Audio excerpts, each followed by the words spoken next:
Sylvain Bureau. Bonjour. Sylvain Bureau, professeur SCP Business School. Séminaire improbable, c'est dans le cadre de la chaire improbable, Galerie Lafayette, dont vous êtes le directeur scientifique. Oui. Bravo aux Galeries Lafayette. Voilà. Qu'est-ce qu'on fait quand le ROI devient notre meilleur ennemi ?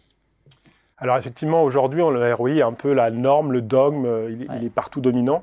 Et si vous regardez tout un tas d'histoires d'innovation, en fait, le ROI a été mis de côté.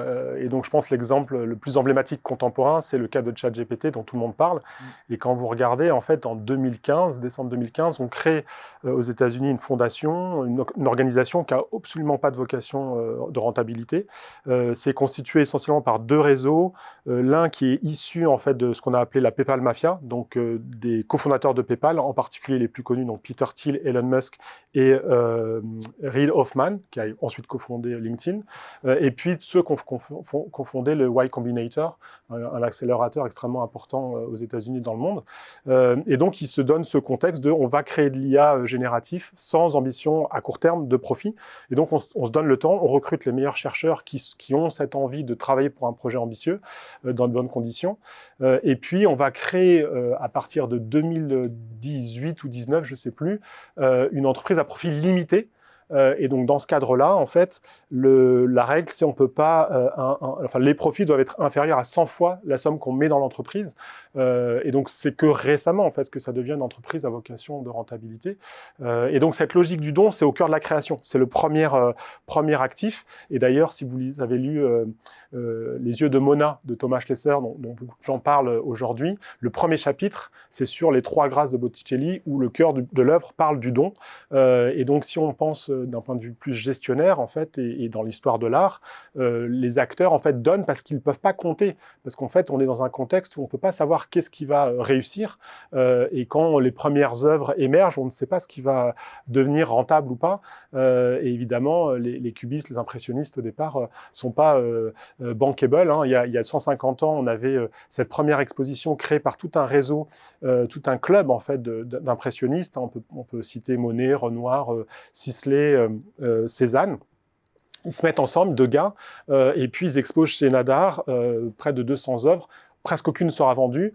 Il n'y a même pas de titre à l'exposition. Voilà, il n'y a pas de titre à l'exposition. Et finalement, ce sont les critiques et le temps qui va connaître l'évolution de ce projet. Mais on voit bien qu'à ce moment-là, si on avait une logique financière à court terme, ce projet aurait été tué dans l'œuf.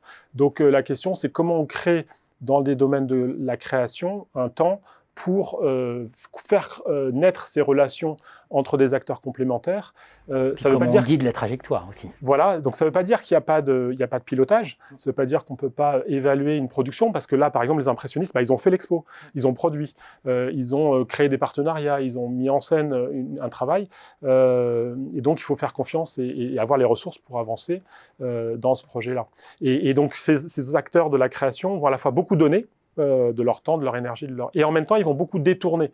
Et donc, c'est aussi ça qui est intéressant, c'est ce balancement, parce que les grands créateurs, en fait, détournent des idées, des symboles, des matérialités allègrement.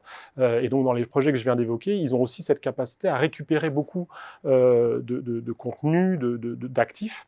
Et c'est cette quelque part contradiction, cette tension, d'où va naître la force de la création. Et c'est ça qu'on essaye d'enseigner et de faire pratiquer lors des séminaires improbables et autour de cette méthode qu'on a appelée Art Thinking.